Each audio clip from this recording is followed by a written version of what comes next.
Today we're gonna be making a traditional recipe known in Morocco, which is a baghrel.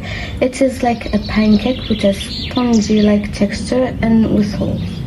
The ingredients we need to make a baghrel is 2 cups of fine semolina, 1 cup of flour, a bag of baking powder, 2 cups of water, a teaspoon of salt, and a teaspoon of yeast.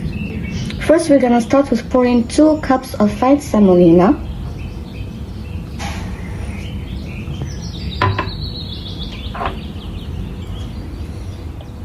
Then we add a cup of flour.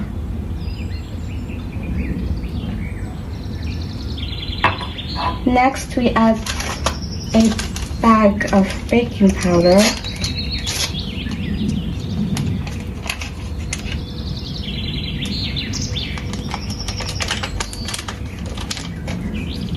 Then a teaspoon of salt, a teaspoon of yeast,